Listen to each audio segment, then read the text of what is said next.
She thought I'd argue. She thought I'd yell. She thought I'd beg. Instead, I said sure. And that's the moment she lost me. Not when she ran into another man's arms in a parking lot. Not when she called me at 2 a.m. like I was a taxi service. No, she lost me the second she asked me to disappear. If you've ever felt underestimated in your own marriage, if you've ever stayed calm while someone pushed you, expecting you to explode, go ahead and hit like, subscribe, and drop a comment. Because this isn't just a story about betrayal. It's about silence. It's about respect. And it's about what happens when someone mistakes your calm for weakness. It started on a Thursday. Not dramatic, not cinematic, just ordinary. The kind of evening that smells like grilled chicken and lemon cleaner. The TV was on low. Some rira neither of us was watching. 20 years of marriage has a sound to it. It's quiet, predictable, comfortable, or at least it's supposed to be. Rachel came out of the bedroom for the third time in under an hour. Different dress, different heels, hair redone, makeup sharper each time. I didn't comment. After 2 decades, you learn which questions start fights and which silences preserve peace. But this wasn't normal. This wasn't girls' night casual. This was calculated. She stopped at the microwave, using the reflection as a mirror, adjusted her bracelet, cleared her throat. Can you act single tonight? Just like that. Like she was asking me to pick up milk. I looked up slowly, not confused, not shocked, just still. What do you mean? I asked. She sighed, already irritated, like I was the inconvenience. Just for tonight. Don't text me. Don't call. If anyone asks, I'm out with friends. I just want to feel free. Free. That word hit harder than anything else. Free from what? From me? Most men would have exploded right there. I didn't, because anger is loud, and loud people rarely think clearly. Instead, I studied her. The way she wouldn't hold eye contact. The way her fingers kept adjusting that bracelet. Nervous habit. The slight defensiveness already building in her shoulders, preparing for a fight that never came. I nodded once. Sure. Her head snapped toward me. Really? Really? I stood, grabbed my keys. Where do you want me to drop you? The drive was silent. Not tense. Just revealing. She was glued to her phone, smiling at messages she didn't share. City lights streaked across the windshield. When we pulled into the downtown bar district, music thumped through the pavement. People laughed. Doors opened and shut. Energy everywhere. She opened the door. Paused. Thanks for understanding. I gave a small nod. Then she walked away. 10 seconds later, she froze. Then screamed a name. Jason. Like she just won the lottery. She ran, arms around him, laughing, holding on longer than someone who just wanted freedom. And in that moment, something inside me didn't break. It settled. No stirring wheel Islam. No shouting. No dramatic exit. I put the car in reverse and drove home alone. The house felt different that night. Not empty. Exposed. Like the walls had been waiting for honesty. I sat in the driveway for a full minute after turning off the engine, listening to it tick as it cooled. Important documents. Photos of paperwork. Insurance policies. Retirement accounts. I wasn't scrambling. I wasn't reacting. I was preparing. There's a difference. Every drawer I opened felt like turning a page I should have read years ago. Tax returns stacked in a neat folder. Mortgage statements with both our names printed in bold, official ink, as if permanence could be manufactured. Bake. Not angrily. Methodically. 2 pairs of jeans. 3 shirts. Socks. Toiletries. Each folded shirt didn't feel like loss. It felt like alignment. At 12:47 a.m., my phone buzzed. Having fun. Don't wait up. I stared at the screen. No explanation. No words. No curiosity about what I might be feeling. Just assumption. I didn't respond. At 2:11 a.m., it rang. Her name. I let it ring 4 times. Hey, she said when I picked up. Her voice loose. Confident. Can you come get me? Silence on my end. I've been drinking. I need a ride.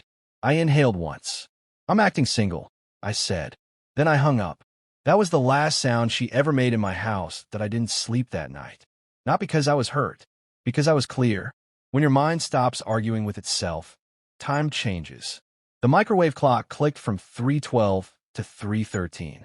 and I realized something terrifyingly calm. I hadn't thought about her in 10 full minutes. No dai, no fantasy arguments, no imaginary reconciliation, just absence. That's when I knew. Something irreversible had already happened. By morning. The house felt like a hotel after checkout. Neutral. Impersonal. I showered. Dressed. Made coffee. Cleaned my mug. Left it upside down on the counter like I always did. Routine doesn't disappear just because meaning does. I drove to work like any other Friday. Same traffic. Same radio host complaining about gas prices. Same warehouse parking spot. The guys nodded when I walked in. Nobody knew, and I wasn't interested in them knowing. Sympathy invites noise. I wanted control. Around 9 a.m., my phone vibrated. Unknown number. Ignored. 10 minutes later, another. Then another. Same pattern. I didn't check the voicemails. I deleted them unopened. One by one. Like brushing dust off a table. At lunch, I sat alone in my truck. Watching couples walk by. Watching coworkers laugh. Life moving forward at a pace that suddenly felt optional. Then a text came through. This is Lauren. Rachel's really upset. She just wants to talk. I read it once. Blocked the number. It wasn't anger. It was precision. Every response invites negotiation. Silence closes doors. After work, I didn't go home. I went to Mark's place. We'd known each other since before marriage. Before careers. Before compromises. He opened the door. Looked at my bag. Stepped aside without a word. Guest room's ready, he said.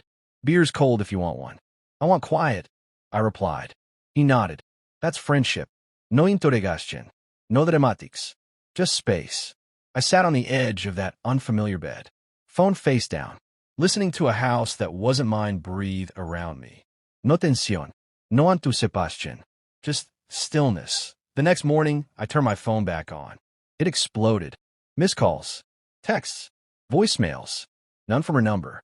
All from people who suddenly felt entitled to my emotional labor. Friends. Distant relatives. Someone claiming to be her cousin. Deleted. Blocked. Archived. By noon, I had emailed 3 attorneys. Same message. Clear. Short. No emotion. By evening, 2 had responded. Appointment scheduled. And here's the thing nobody tells you. When your decision is clean, the logistics move fast. On the 4th day, I went back. Her car wasn't there. Good. I walked in without pausing. I knew exactly what I was taking. Tools I'd owned before the marriage. Furniture I'd paid for outright. Family heirlooms she never bothered to learn the story behind. Photos that didn't include her. I worked efficiently. 2 trips to a storage unit I'd already rented. On the final pass through the bedroom, I noticed chaos. Drawers yanked open. Clothes scattered. It looked like someone searching for something they already knew was gone. In the bathroom, I found my grandfather's watch on the counter. I slipped it into my pocket. In the kitchen, I removed my key from the ring. Placed it neatly beside the coffee maker. No note. No explanation. I wasn't leaving. I was exiting. 5 days later, the doorbell rang. I wasn't expecting anyone. I opened it. Rachel stood there. No poulish. No glow. No plafelismide. Hair pulled back too tight. Eyes red. Face pale. Can we talk? She asked. I didn't invite her in. I don't think we need to. Her eyes widened. I never meant for it to go this far. A mistake? I asked. The word tasted sharp. A mistake is forgetting trash night. What you did was a choice. She flinched. I just wanted to feel like myself again. There it was. The reframing. The attempt to turn betrayal into self-discovery. You don't get to hurt me, I said evenly, and then asked me to fix what you broke. Her voice cracked. I love you. Love isn't about words, I replied. It's about what you protect. And you didn't protect us. Silence stretched between us. For the first time in 20 years, I wasn't the one trying to repair it. I'm done, I said quietly. Not yelling, not trembling, just finished. She stood there another moment, then nodded. I'll leave.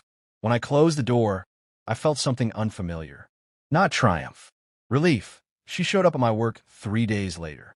Heels clicking too fast on concrete. Michael. Every sound in the warehouse died. We need to talk. No, I said, without looking up. You can't just ignore me. We're married. For now. I replied calmly. My attorney is handling the rest. Her face drained of color. You've already filed? What did you think I'd do? She lowered her voice. You're twisting this. I set the clipboard down. You asked me to act single. You ran into another man's arms. You called me after midnight like I was on standby. Which part am I twisting? She had no answer. That's the thing about truth. It doesn't need volume. Tom, my supervisor, stepped forward. Ma'am, you need to leave. She looked around, waiting for someone to defend her. No one did. When she walked out, the warehouse exhaled. Damn, someone muttered. You okay? Brian asked. I'm Fina. And this time, it wasn't a lie. That evening, her parents were waiting outside Mark's place. Last card. She's not doing well, her mother said. I am aware. Don't you think you're being hard on her? No, she loves you.